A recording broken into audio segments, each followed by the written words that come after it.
Hey, what's going on, guys? I'm back with another video. This video is a new series that we're starting. What are you watching? I'm starting the series every week, tell you like 5 things that I've been watching, and then hopefully Billy and Don will chime in with their own what are they watching, videos. Try to do this like a weekly thing. Most of the weeks are going to be a few of the same shows. I know a couple on my list tonight. We'll have a couple that have gone off the air or are still going. So let's just go right into it. I'm going to try to do this podcast style. So it'll just be an image on the screen or images about what I'm talking about, and then just my voiceover over an image. Feels like an easier way to do this so you guys understand kind of what I'm talking about if you haven't heard about the show. But most of these shows have been kind of well known at this point.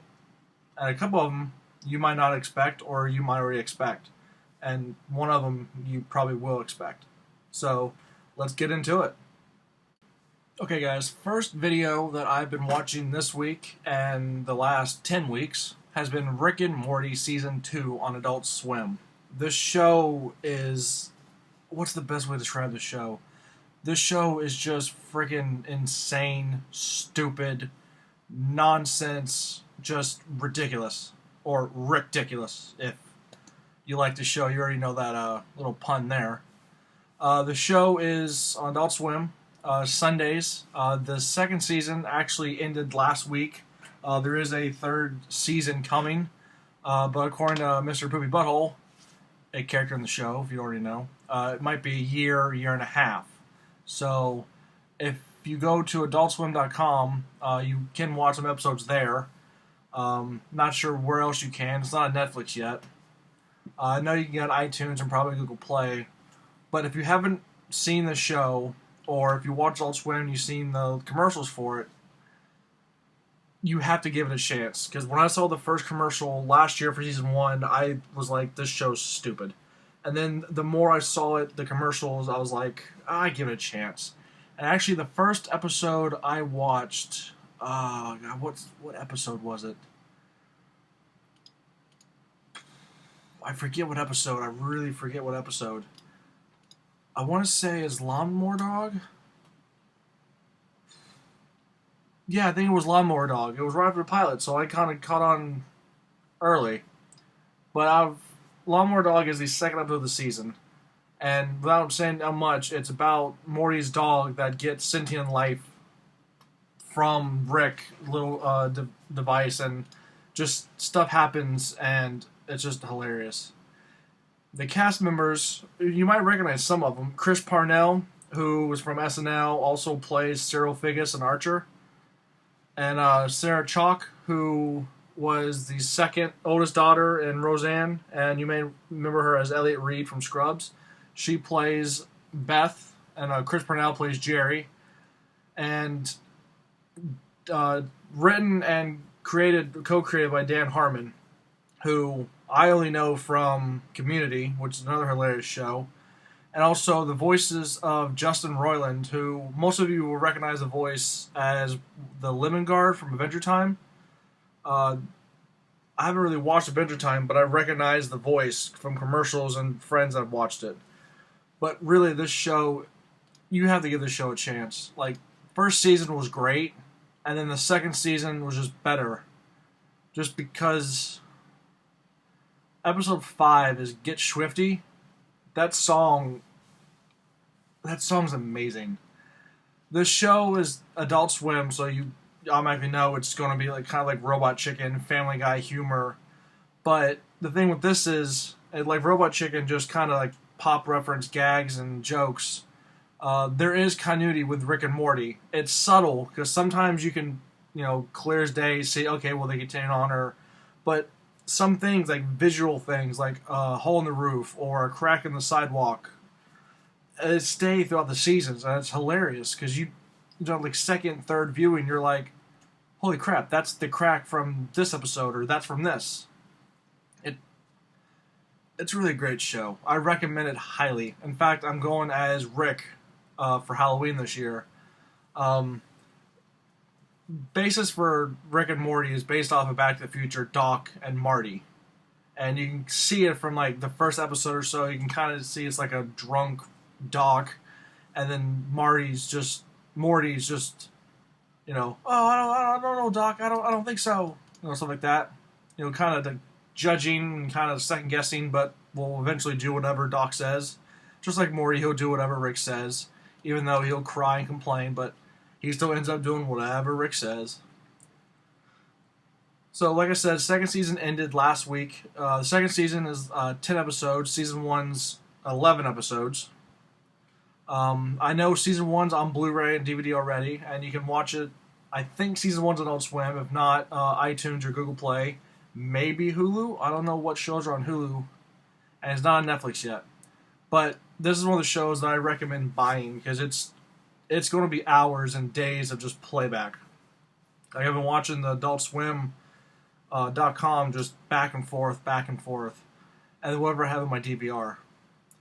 So, as you can see, the picture that I'm using is actually like a screenshot.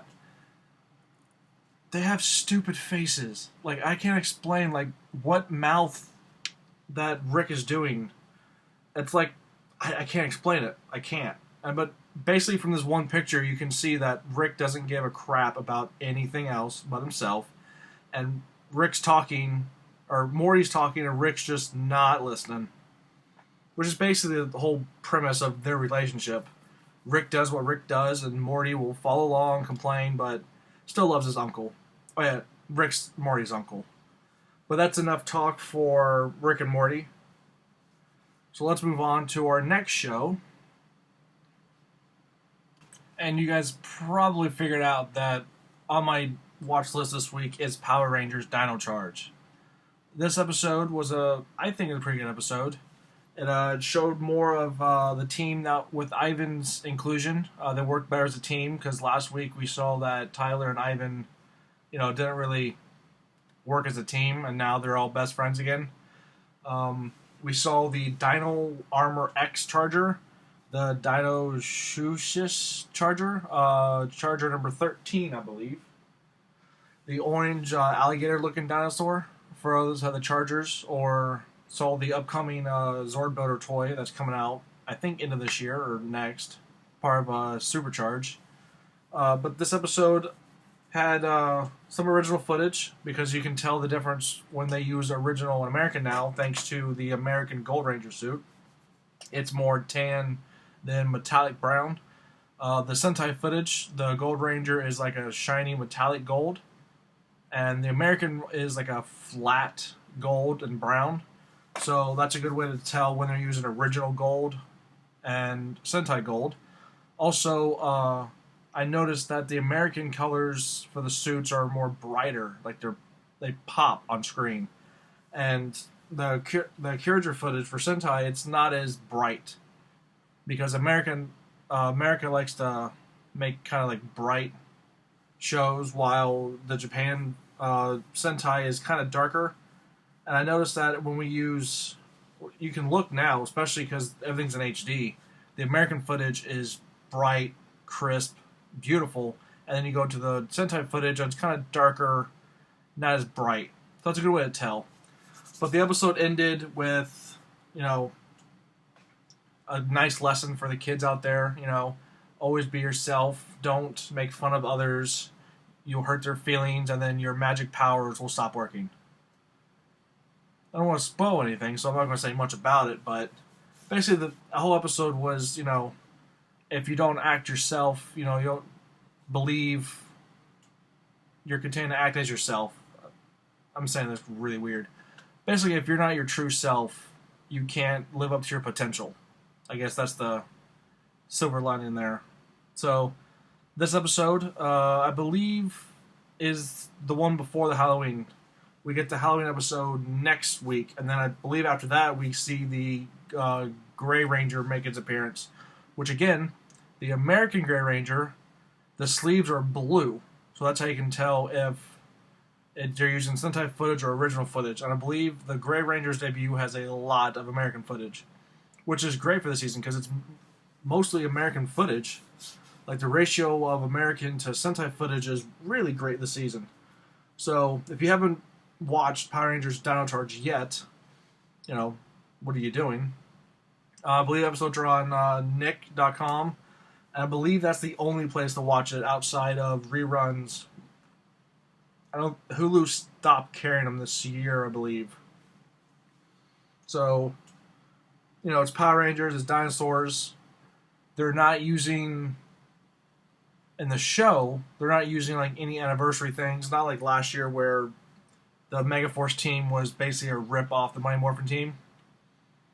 This year, it's all original. Everybody's got their own personalities, so it's a good show to get into. I mean, even if you're not, like a longtime fan, still a good show. Nice toy line to collect from. If not, there's still the Sentai toys out there that are expensive. But either way, I recommend it, and it's on my list this week and next week.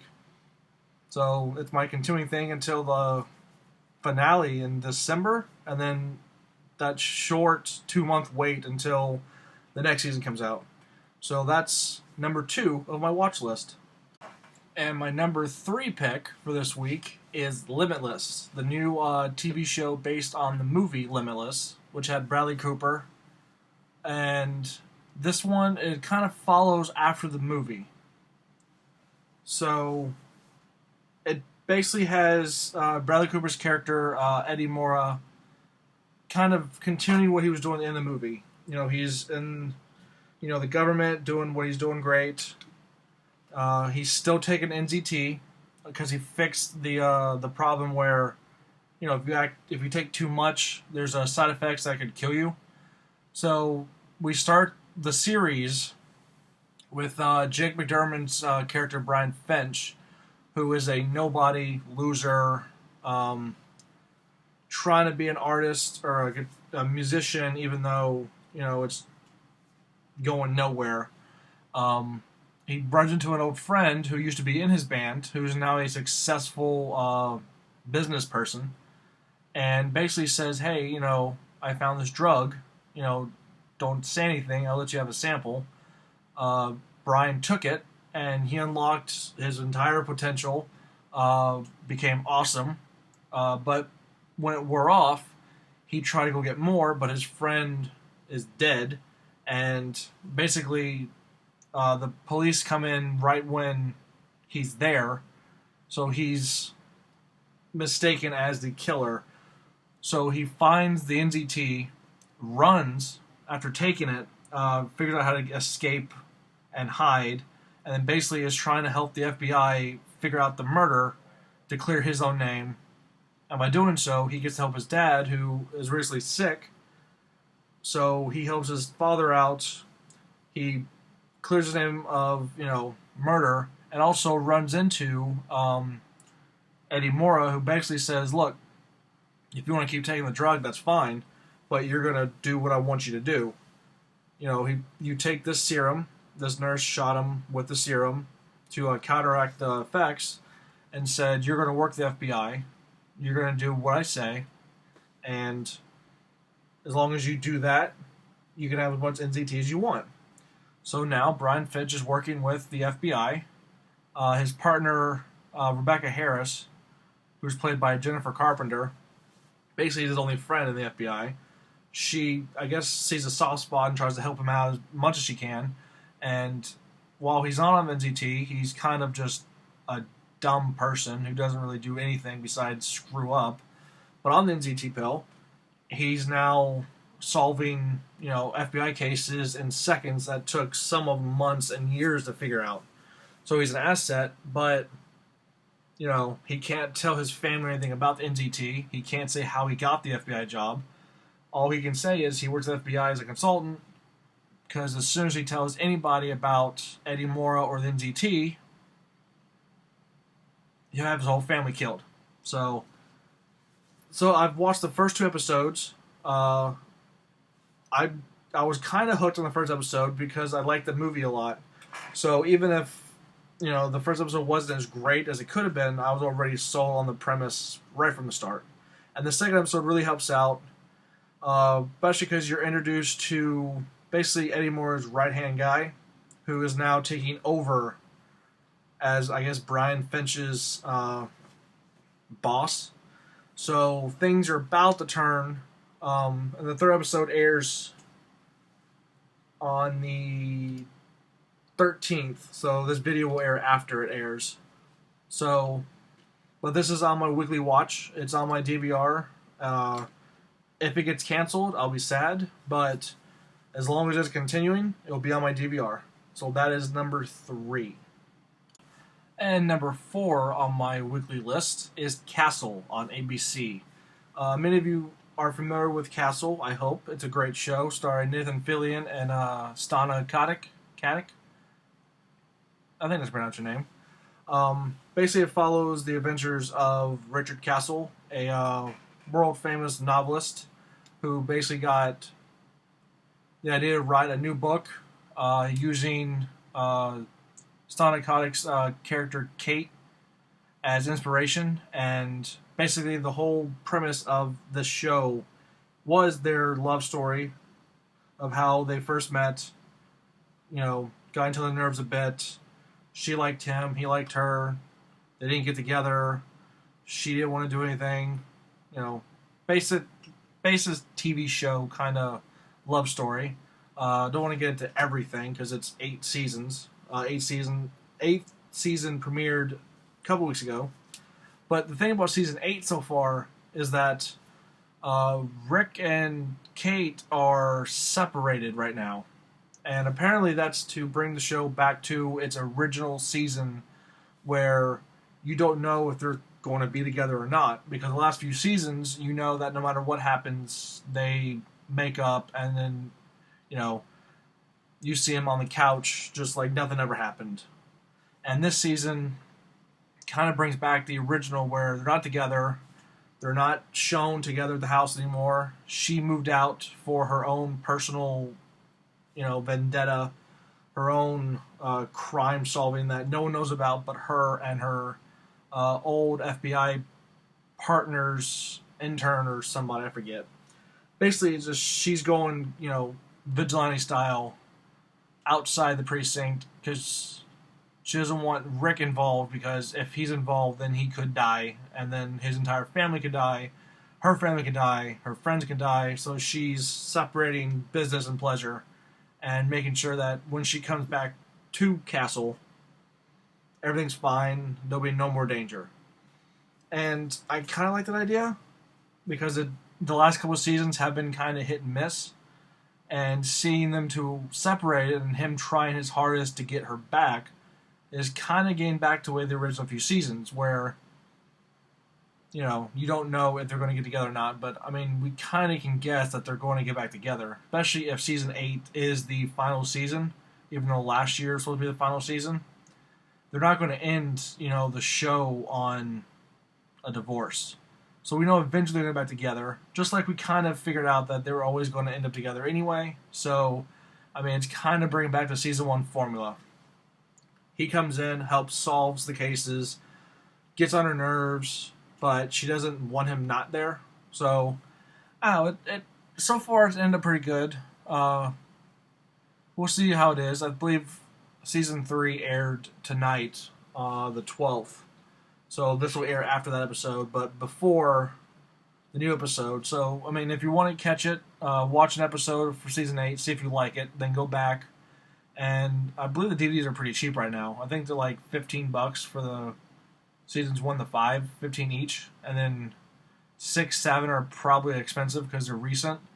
Again, you got iTunes. I believe it's on Hulu. I'm not sure because I don't have Hulu, but Netflix does not have it, and I'm pretty sure iTunes and Google Play have it too. It's a good show. It's a crime-solving drama that's supposed to be more comedy than drama, but it has its heartfelt moments. I believe that's what it was described for this season, because the first season was a great first season.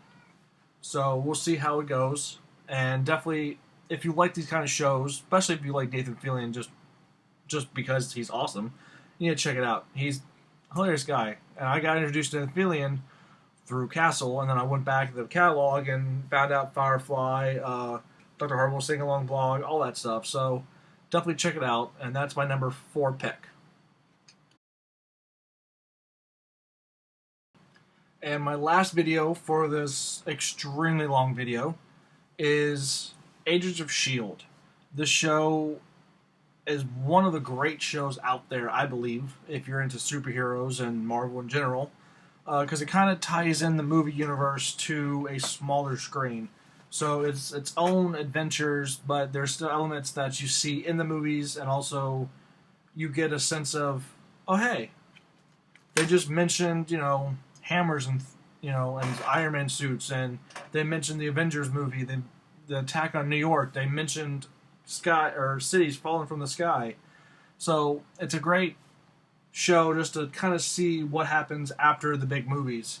Because last year they did a Thor Dark World episode where basically it was them cleaning up all the alien stuff from Thor's battle with the Dark Elf, and it was great to see who they bring in to take care of the alien fights and what's left over.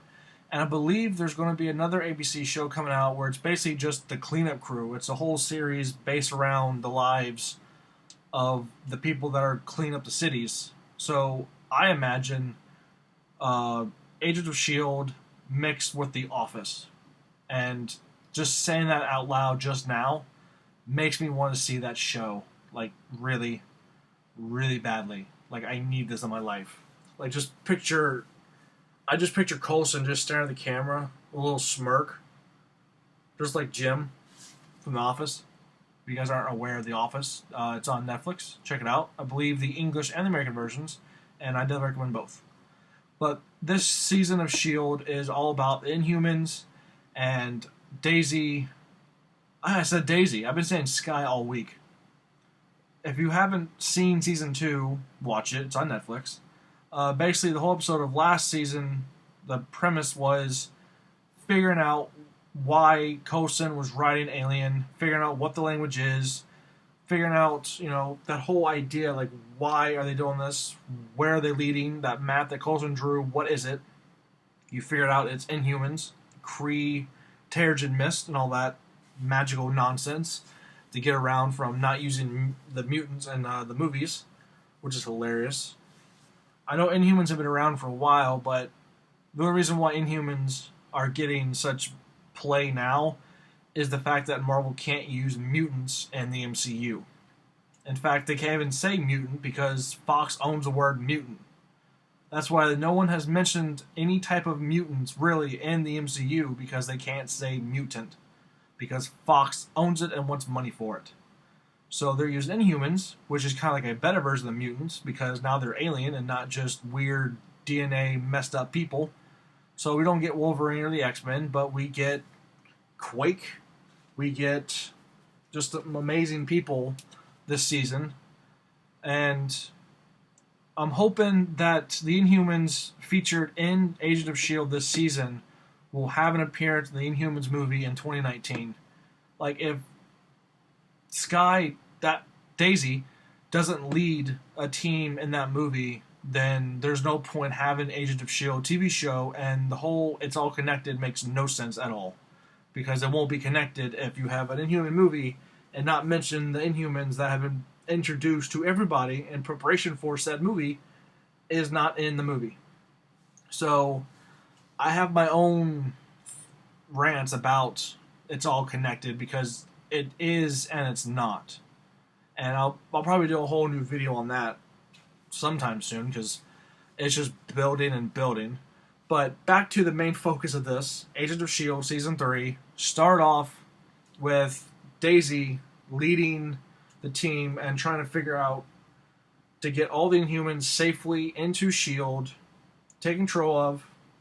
Basically, Daisy's being what her mother was to new Inhumans, being the teacher to help develop their powers, control them, get them in a safe place, and then help them learn and cope with their new abilities. But you figured out that there's another team out there collecting Inhumans, because there's just a big miscommunication happening. Someone's killing Inhumans.